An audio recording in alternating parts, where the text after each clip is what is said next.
할렐루야. 우리 옆 사람하고 오랜만에 인사합시다. 안녕하세요. 참 잘 오셨습니다. 안녕하세요. 참 잘 오셨습니다. 성도님은 아무리 봐도 복덩어리가 틀림이 없으십니다. 성도님은 아무리 봐도 복덩어리가 틀림이 없으십니다. 사랑하고 축복합니다. 사랑하고 축복합니다. 아멘. 우리 복덩어리 성도 여러분, 공처가로 유명한 한 회사 사장님이 계셨습니다.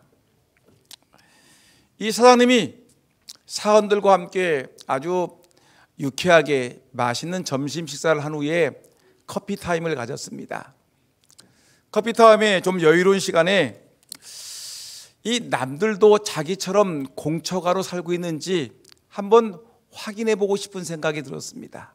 그래서 직원들에게 사장님이 외쳤습니다. 공처가 사장님이 말하기를, 우리 직원들 중에 마누라가 무섭다고 생각하는 사람들은 이쪽으로 오세요.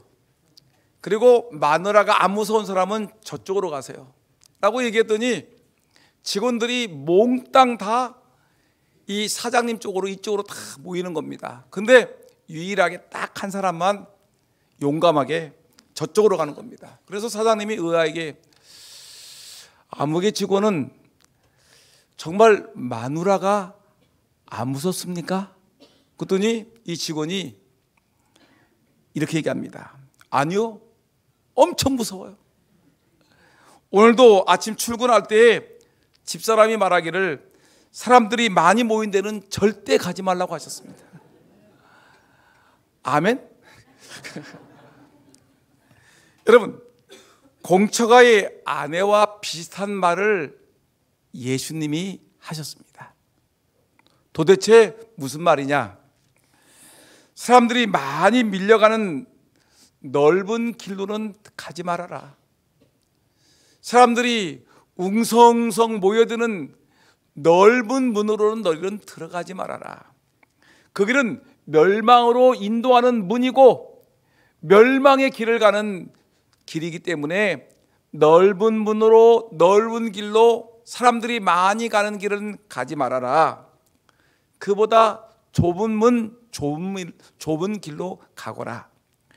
비록 찾는 사람들이 적지만 그 좁은 문, 좁은 길을 가야지 생명의 길이 있느니라. 예수님이 우리에게 말씀하신 것입니다.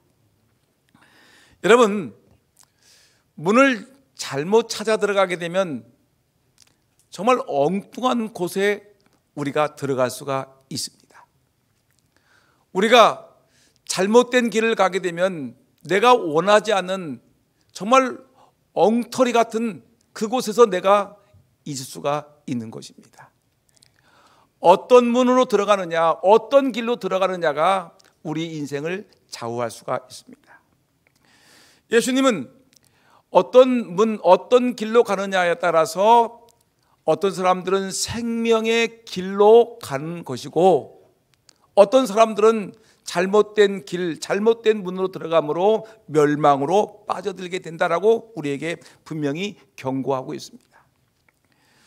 여러분, 인생을 살면서 첫 단추를 잘못 끼움으로 모든 것이 잘못 돌아가는 경우가 얼마나 많이 있습니까? 그런데 우리의 영혼의 결국도 그와 같다는 것입니다. 우리의 인생이 정말 하나님이 말씀하신 대로, 주님이 말씀하신 대로 우리가 좁은 길, 좋은 길을 반듯하게 찾아서 그 문으로 들어가고 그 좁은 길을 걸으게 되면 우리에게는 영생이라는 축복이 있지만, 우리가 세상 좋아하는 대로 넓은 길 따라가고 넓은 문으로 쑥 들어가게 되면 우리의 인생이 결국은 멸망의 길로 인도될 수 있다는 것을 경고하고 계시는 것입니다. 그럼 여러분, 이렇게 좁은 문, 좁은 길을 걷는 것이 이렇게 중요한 것인데, 그럼 우리가 이 생명의 길은 어떤 특징이 있는 것이고, 그리고 멸망으로 가는 길은 어떤 특징이 있는 것인가를 오늘 말씀을 통해 은혜를 받으면서 우리가 어떻게 살 것인가를 다짐하는 귀한 시간 갖기를 진심으로 축복합니다. 여러분, 먼저 우리가 생각할 것은 생명의 길은 겉보기에는 화려하지 않습니다. 그러나 그 반대로 여러분, 멸망의 길은 아주 우리 인생의 눈으로 바라볼 때는 엄청나게 크고 화려합니다. 그래서 멸망으로 인도하는 문과 길의 특징이 무엇입니까? 라고 묻는다면, 멸망으로 인도하는 문은 크고 그리고 그 길은 넓습니다 라고 말할 수 있는 것이고, 영생으로 인도하는 이 문과 길의 특징은 그 문은 좁고 그 길은 협착하다, 좁은 길이다라고 우리에게 분명히 말씀하고 있는 것입니다. 여러분, 한번 우리가 상식적으로 한번 생각해 봅시다. 여러분, 큰 길이 사람들에게 인기가 있습니까? 작은 길, 협소한 길이 인기가 있습니까? 당연하지요. 넓은 길이 우리에게 인기가 있지요. 여러분, 생각해 봅시다. 여러분, 문이 큰 것이 매력이 있습니까? 작은 문이 매력이 있습니까? 인간의 눈으로 보기에는 여러분, 얼마나 여러분, 큰 문이 매력이 있습니까? 겉보기에는 큰 길과 큰 문이 보기도 좋고 활용도도 좋지 않습니까? 그래서 많은 사람들이 좁은 길을 넓히기 위해서 많은 돈을 들여가지고 길을 넓히려고 애를 쓰지 않습니까? 정부에서도 여러분, 많은 지자체에서도 어떻든지 좁은 길을 갖다가 이 넓게 길을 확장하고, 그래서 이 많은 사람들에게 편리를 주려고 많은 돈을 들이는 것을 볼 수가 있습니다. 확실히 우리 인간의 눈으로 바라볼 때는 넓은 길이 좋습니다. 매력이 있습니다. 그리고 넓이 크고 좋은 문들이 우리에게는 훨씬 더 인상적이고 좋습니다. 여러분, 문을 생각해 볼 때 작은 문은 판잣집, 그리고 초가집, 운막집 같은 데 가면 많이 볼 수가 있습니다. 문이 아주 작습니다. 그러나 대궐같이 큰 집이라든가 큰 빌딩 같은 데를 가보게 되면 문이 엄청나게 큽니다. 여러분, 이 문이 얼마나 큰지 문이 회전해도 돌아갑니다. 그리고 양쪽에 큰 문이 있어서 사람들이 쑥쑥 들어갈 수 있습니다. 얼마나 멋있고 얼마나 화려하고 얼마나 멋있는지 이 큰 문이 좋은 것입니다. 여러분, 예전에 우리들이 어려서 살던 집들을 한번 생각해 보세요. 시골집들을 한번 생각해 보세요. 옛날 집을 생각해 보세요. 문들이 얼마나 작았습니까? 얼마나 작았습니까? 사람들이 겨우 한 사람이 드나질 정도로 머리를 숙여야 되지 않습니까? 어른들은 머리를 숙이지 않으면은 그 문지방에 머리를 쪄가지고 피가 날 때가 있습니다. 머리를 부딪히기가 쉽습니다. 그 정도로 사람들이 머리를 숙이지 않으면 들어갈 수가 없을 정도로 작은 문들이 우리 옛날에 살던 집이었습니다. 근데 영화를 보게 되면 서양의 귀족들이 성에 있는 문들은 그들이 살고 있는 그 집들을 보게 되면 대부분 아주 문이 웅장하고 화려하고 크지 않습니까? 사람들은 본능적으로 화려한 것을 좋아합니다. 사람들은 본능적으로 아주 크고 웅장한 것을 좋아하게 되었습니다. 할 수 있으면 크고 화려하고 멋진 문을 들어가고 싶고, 또 넓고 아주 넓직한 이런 이 신장로를 걸어가기를 사람들은 원하고 있는 것입니다. 그런데 오늘 예수님은 우리에게 그렇게 말하고 있지 않습니다. 얘들아, 너희들 넓은 길, 넓은 문과 넓은 길은 보기에는 사람들이 많이 다니는 것 같지만 그러나 필경은 그것은 멸망의 길이 되느니라. 그러나 좁은 문과 좁은 길을 걷게 되면 지금은 협착하고 불편하고 어렵지만 그것은 결국은 우리에게 영생을 주는 문이라고 성경은 우리에게 분명히 말씀하고 있는 것입니다. 여러분, 우리가 여기서 생각해 보셔야 됩니다. 여러분, 아담과 하와를 유혹했던 선악을 알게 하는 열매를 우리가 한번 생각해 보셔야 됩니다. 선악을 알게 하는 그 나무를 가만히 보았더니 뱀이 유혹해서 아담과 하와가 가만히 살펴봤더니 얼마나 보암직한지, 얼마나 믿음직한지, 먹음직한지, 얼마나 지혜롭게 할 만큼 탐스럽게 하는지, 그냥 그 열매를 보기만 해도 입에서 침이 절절절절 흐를 정도로 아주 맛있게 생겼어요. 먹음직하고 보암직하고 저걸 먹으면 내가 정말 지혜로운 사람이 될 것 같은 탐스럽기만 한 열매였습니다. 근데 그 아담과 하와가 먹음직한 그 선악을 알게 한 나무의 열매를 따먹는 그 순간에 인간에게는 죄가 들어왔고 멸망으로 빠지게 되었습니다. 보암직한 그 보기에 화려하고 맛있게 생겼던 그 열매를 먹는 순간에 우리의 인생들에게는 죄가 들어오게 되었고 필경은 사망에 이르게 되었다고 성경은 우리에게 분명히 말씀하고 있는 것입니다. 오늘 우리 주변에는 우리의 몸과 마음뿐 아니라 영혼까지 끌어당기는 화려한 것들이 너무너무 많습니다. 세상을 돌아다보다 보면 여러분 얼마나 화려하고 얼마나 웅장하고 얼마나 멋있고 얼마나 우리를 멋있게 유혹하는지, 여러분 잘못해서 그 세상의 유혹에 끌려가게 되면 우리 인생은 필경은 멸망할 수밖에 없다는 것을 성경은 우리에게 말씀하고 있는 것입니다. 큰 길, 큰 문은 우리의 감각을 자극하는 화려하고 매력적인 것들이 너무나 많습니다.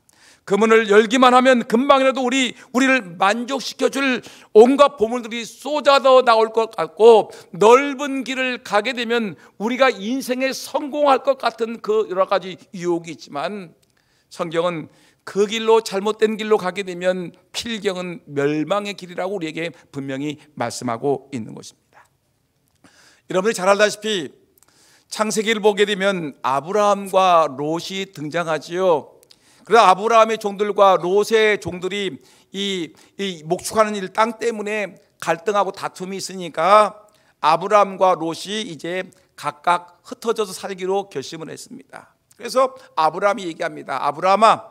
아브라함이 얘기합니다. 롯아, 네가 원하는 땅을 선택하라라고 얘기했습니다. 그러니까 롯이 살펴보니까 저 소돔이 있는 소돔성과 고모라 있는 성을 가만히 보니까 그 성이 아주 아름답거든요. 아주 그 성이 잘 발달된 애굽과 같고 마치 아름다운 에덴 동산 같이 너무너무 멋있는 이 지역입니다. 그래서 이 롯이 소돔성과 고모라성을 선택을 했습니다. 너무너무 아름답고 풍요로운 것 같이 눈에 보이니까 그 땅을 선택을 했습니다. 그런데 여러분, 반면에 아브라함의 선택은 헤브론은 황량한 황무지처럼 보이는 것이었습니다. 그런데 결국은 가만히 보니까 여러분, 이렇게 아름답고 넓고 에덴 동산 같이 보였던 그 땅을 차지했던 롯은 필경은 망했고, 아브라함이 선택했던 그 땅은 점점 이 아브라함은 풍요로워지고 더 존귀한 하나님의 사람으로 믿음의 조상으로 우뚝 서게 된 것을 볼 수가 있습니다. 여러분, 우리가 잘 선택해야 됩니다. 당장 내 눈앞에 화려한 것을 여러분 덥석 잡았다가는 우리가 잘못된 것을 물을 수가 있는 것입니다. 여러분, 우리 눈앞에 멋있고 자극적이고 여러분 풍성한 것을 선택했다가는 얼마든지 잘못된 길로 갈 수가 있는 것입니다. 많은 정치인들이 무너져 내리는 이유가 어디 있습니까? 많은 공직자가 무너져 내리는 그 이유가 어디 있습니까? 당장 내 눈앞에 화려하고 풍성하고 좋은 것을 덥석 잡았다가 그것이 큰 어려움을 겪게 하는 일들이 너무나 많은 것을 성경은 우리에게 보여주고 있는 것입니다.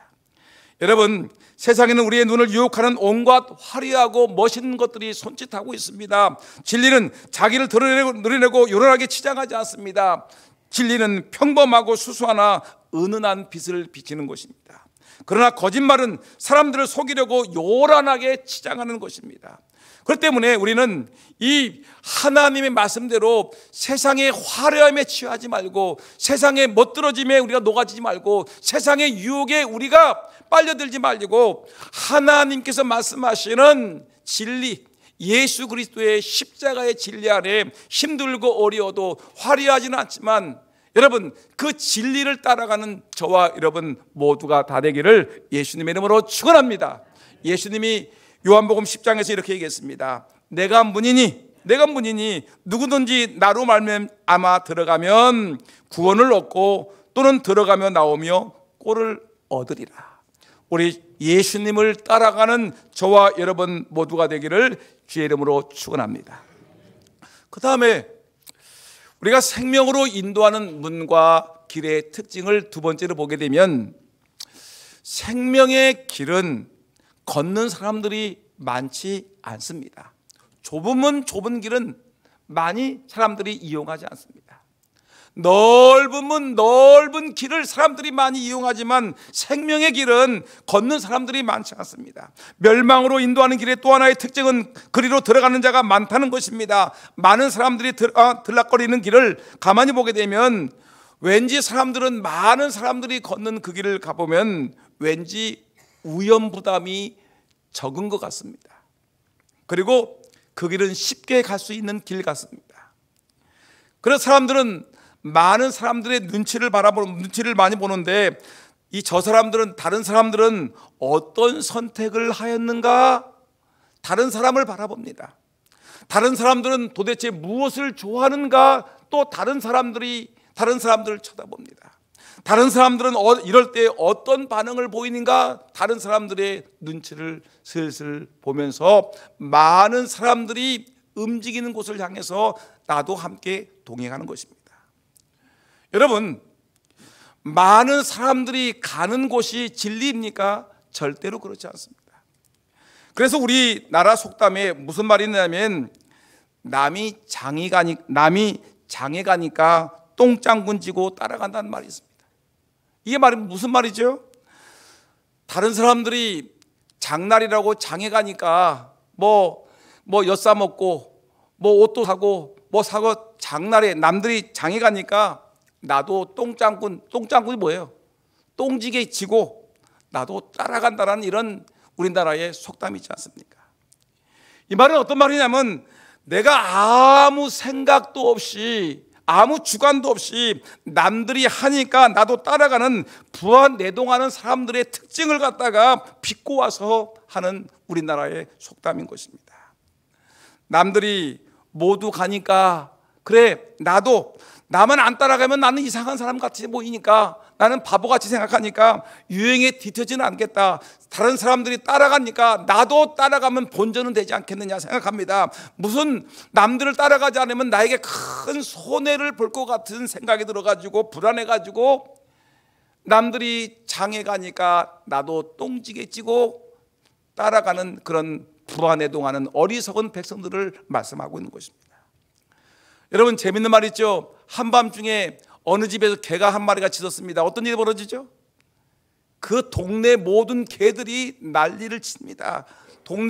갑자기 온 동네의 모든 개들이 짖기 시작합니다. 한밤중에 한 마리의 개가 짖음으로 온 동네가 개 짖는 소리가 요란하게 반응하는 것입니다. 여러분, 이걸 우리는 뭐라고 하냐면 군중심리라고 얘기하는 것입니다. 한 사람이 따라가니까 또 여러 사람들이 따라가니까 그것이 진리인 양, 그것이 옳은 것이냐, 그것이 바른 것이냐. 여러분, 이 선동자가 있으면 선동할 때 분별력을 잃어버리는 사람들이 너무나 많이 있다는 것입니다. 항상 기억하셔야 됩니다.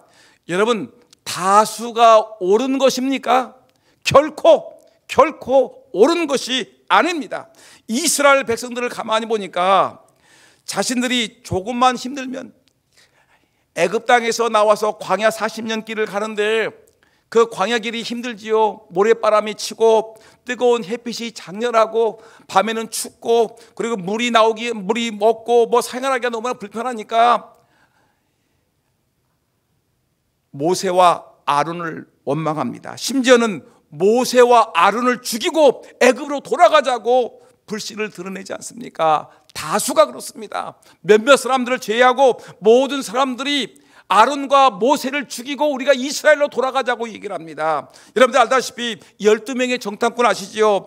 12명의 정탐꾼 중에서 갈렙과 여호수아 2명을 제외하고 나머지 10명의 사람들은 하나님께서 주신 이 적과 우리는 가나안 땅을 눈으로 돌아본 다음에도 말하기를 우리는 가나안 땅에 들어갈 수가 없습니다. 못 갑니다. 그들은 큰 성이 있고 완벽한 성이 있고 그들의 신장은 장대와 같은데 우리는 그들에 비하면 메뚜기와 같으니 우리는 들어갈 수 없습니다. 안 됩니다. 못 갑니다. 10명의 정탐꾼들이 흥분하면 못 간다고 얘기하니까 모든 이스라엘 백성들이 다수가 모두 모여서 우리는 못 갑니다. 안 됩니다. 땅을 치고 통곡하는 그런 모습을 우리에게 보여주고 있지 않습니까? 다수가 옳은 것입니까? 신약성경에 보니까 많은 사람들이 예수님을 쫓아다녔습니다. 예수님이 구세주라고, 예수님이 메시아라고, 예수님이 병든 자를 고쳐주시고 귀신을 쫓아내고 물고기 2마리에 오병이어를 행하시니까 사람들은 예수님을 쫓아다녔습니다. 그런데 마지막 예수님이 십자가에 못 박혀 죽을 때 사람들은 외칩니다. 예수를 십자가에 못 박아 죽이소서, 예수를 십자가에 못 박아 죽이소서. 다수가 군중들이 사람들이 바나바는 살려주고 예수를 십자가에 죽이라고 군중들이 외치고 있는 것을 바라볼 수 있습니다. 여러분, 우리가 기억해야 됩니다. 생명의 길을 걸으려면 의미 없는 다수의 군중에 섞이지 말고요, 거기서 나와서 믿음의 소수편에 서야 됩니다.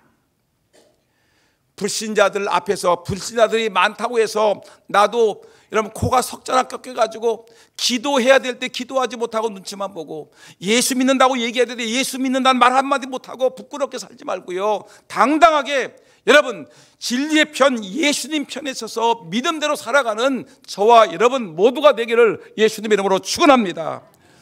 기독교 인물 가운데 정말 수수께끼 같은 인생을 살아간 유명한 인물이 있는데 그 인물이 바로 성 프란체스코 이 일꾼입니다. 사도인데 정말 개인적으로 제가 너무너무 존경하는 이런 이 프란체스코입니다. 제가 일부러 이탈리아까지 가서 아시스, 이 사람이 살고 있던 곳에 가서 제가 큰 은혜를 받고 감명을 받을 정도로 정말 이 성 프란체스코는 제가 너무나 좋아합니다. 그런 이탈리아 아시스에 살았던 사람인데 그 아버지는 부자였습니다. 부자 상인이었습니다. 그러니까 지금 얘기하면 뭐 재벌급 되겠죠. 엄청난 부자의 아들로 태어났으니까 살아가는 것이 얼마나 풍요롭겠습니까? 떵떵거리며 살고 아주 방탕하게 살고 사교계의 명성이 높을 정도로 아주 그냥 흥청망청 사치스럽게 살아갔던 사람이 성 프란체스코라는 사람이었습니다. 근데 그렇게 방탕하게 사치스럽게 살아가고 있는 어느 날 하늘에서 이 천사들의 합창 소리가 들리는 것이었습니다. 환상 속에 천사들이 합창을 하는데 그 합창의 내용이 뭐냐면, 은혜 받은 자여 좁은 문으로 들어가라, 은혜 받은 자여 좁은 문으로 들어가라는 이런 이 놀라운 천사의 합창 소리가 그의 귀에 들리고 그의 심장을 태우기 시작했습니다. 하나님의 천사의 음성이 들리게 된 것입니다. 그는 이때 이 하나님의 음성을 듣고서 깨달았습니다. 그리고 멀어져 간 하나님을 찾으려고 몸부림을 쳤습니다. 그런 천사의 합창, 은혜 받은 자여 좁은 문으로 들어가라는 이 말에 변화를 받았지요. 새로운 삶을 살겠다고 결심했습니다. 나중에는 그가 전도자의 삶을 살기로 결심했습니다.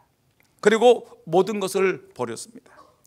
많은 사람들은 더 가지려고 혈안인데 이 프란체스코는 이 모든 것을 다 가난한 사람들에게 다 주었습니다. 아버지의 엄청난 재산들을 가난한 사람에게 다 나누어 줬습니다. 많은 사람들은 부자가 되려고 뛰고 달려가는데 이분은 거지가 되었습니다. 아무도 걷지 않는 외로운 길을 걸었습니다. 아무도 들어가지 못했던 그 좁은 문으로 혼자 뚜벅뚜벅 걸어갔습니다. 프란체스코는 방탕 생활도 끊어버리고 활락적인 생활도 끊어버리고 세상에 대한 미련도 끊어버리고 부모의 재산도 다 모두 던져버렸습니다.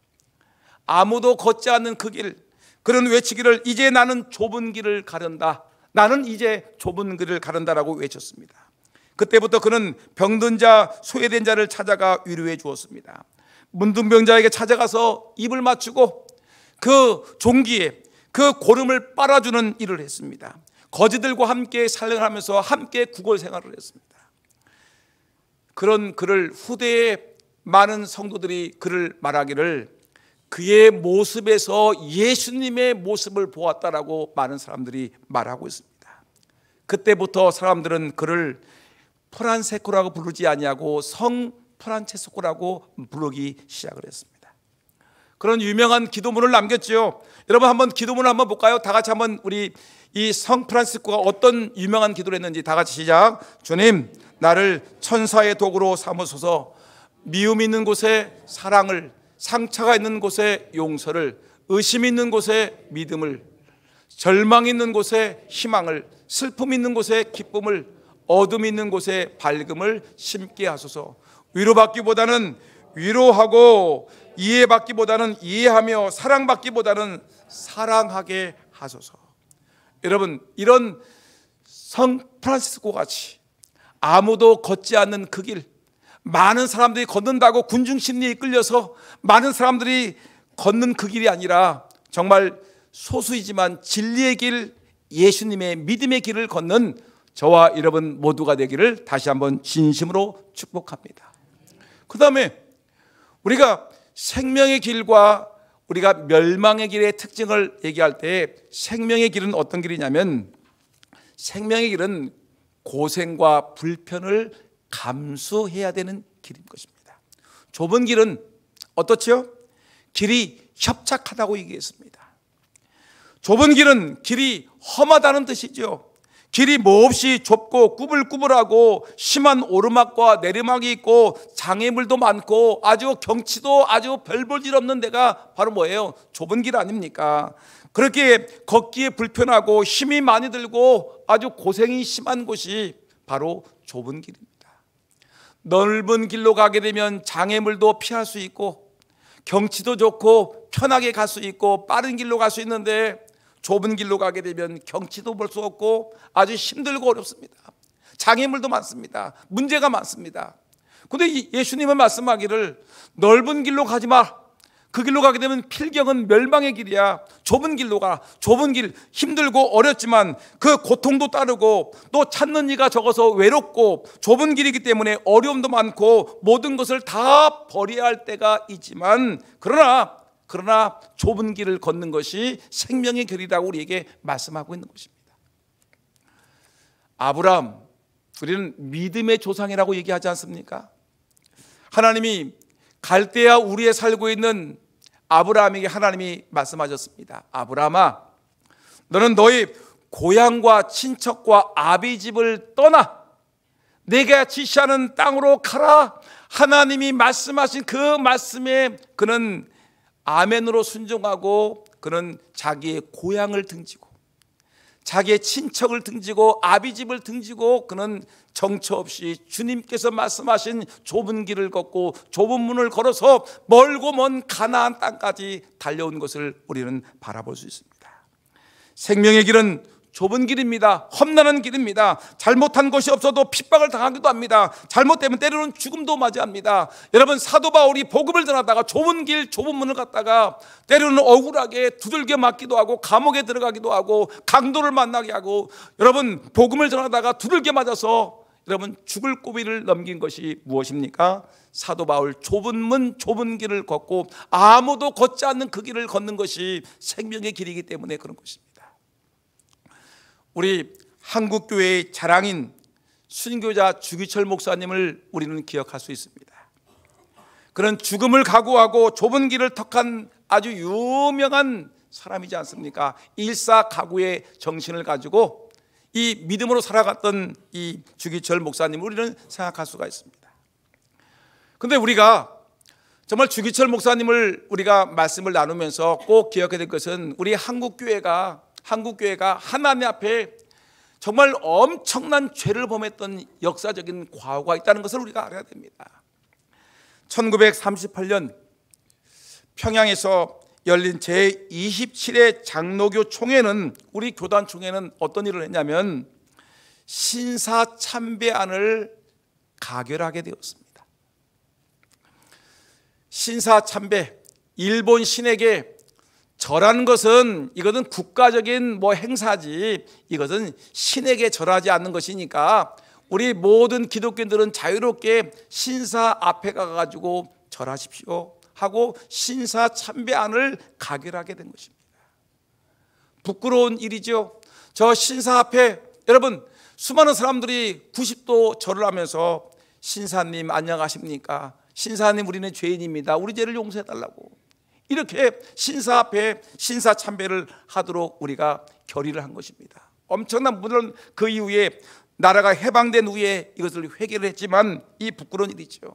근데 이때 1938년 평양에서 이런 수치스러운 사건이 있은 후에, 그러나 주기철 목사님과 그가 섬기던 산정현 교회는 당당했습니다.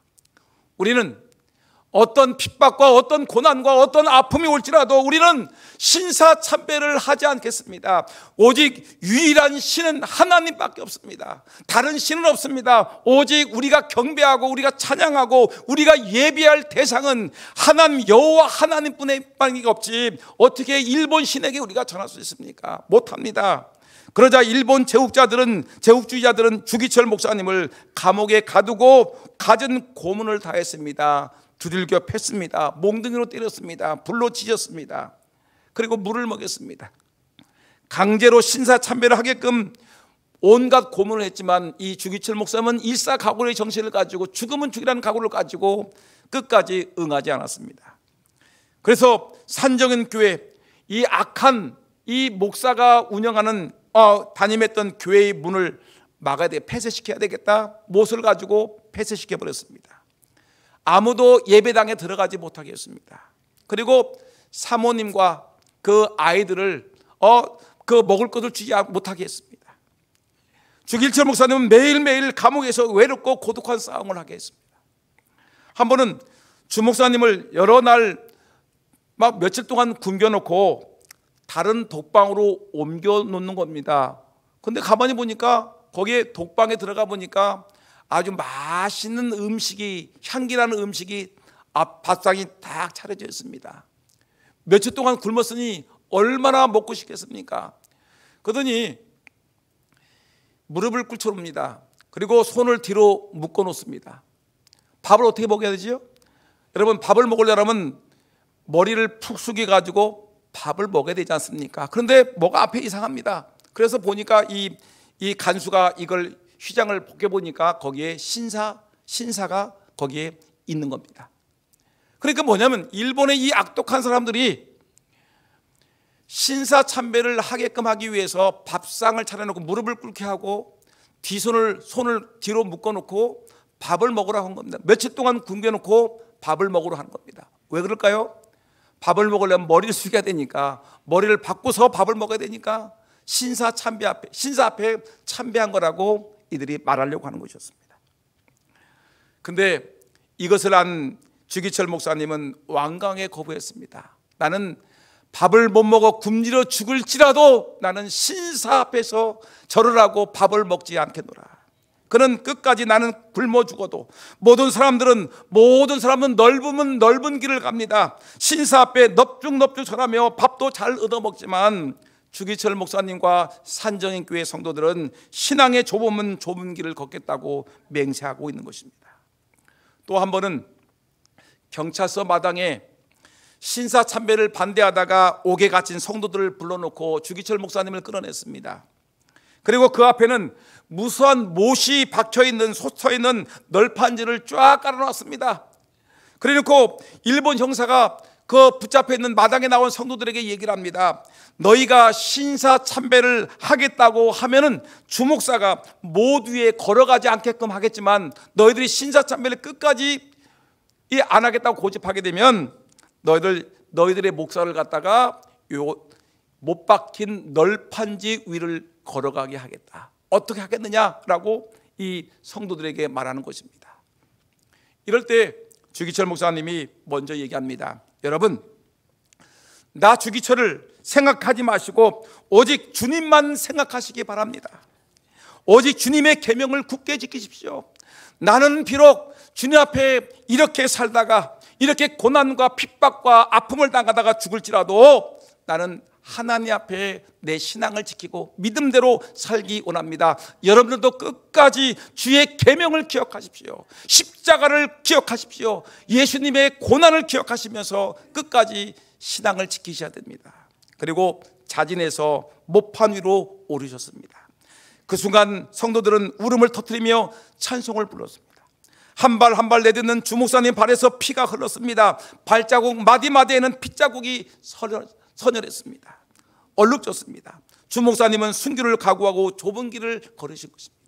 모든 사람들은 세상이 좋아서 세상 사람들과 적당하게 타협하고 세상이 좋은 것을 그래 좋은 거야, 좀 괜찮은 거야 라고 하면서 적당하게 타협하고 적당하게 웃으면서 악수하고 세상을 따라가지만, 여러분 좁은 문 좁은 길로라고 예수님이 말씀하셨던 그 말씀을 기억하고 주기철 목사님과 성도들은 죽으면 죽으리라 두들겨 맞아도, 감옥에서 밥을 굶어도, 여러분 그 인두로 사람을 찢어도, 매달려 몽둥이 찜질을 당해도 그들은 끝까지 믿음을 지켜나갔습니다. 모든 사람들이 넓은 길을 걸어가며 모든 사람들이 넓은 문을 들어갈 때 우리의 믿음의 조상들은 좁은 문 좁은 길을 걸었다는 사실을 기억하셔야 됩니다.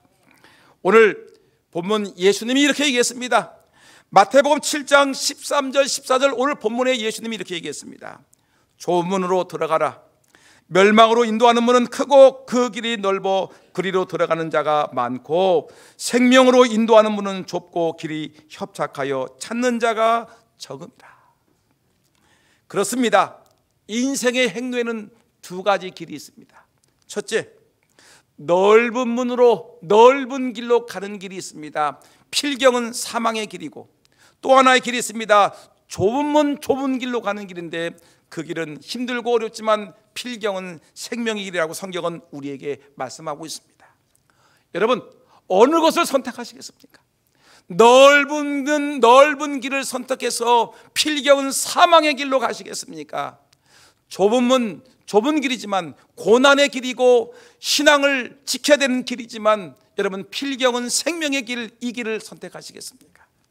오늘 이 세상을 살아가는 우리 금산 장로교회 성도 여러분, 모두 예수님이 말씀하신 것과 같이 좁은 문 좁은 길, 생명의 길을 선택하나가는 저와 여러분 모두가 되기를 예수님의 이름으로 축원합니다. 기도하겠습니다. 하나님 아버지, 우리에게 좁은 문 좁은 길을 걸으라고 주님 말씀하셨는데, 이 말씀에 아멘하고 그 길을 걷게 하여 주옵소서.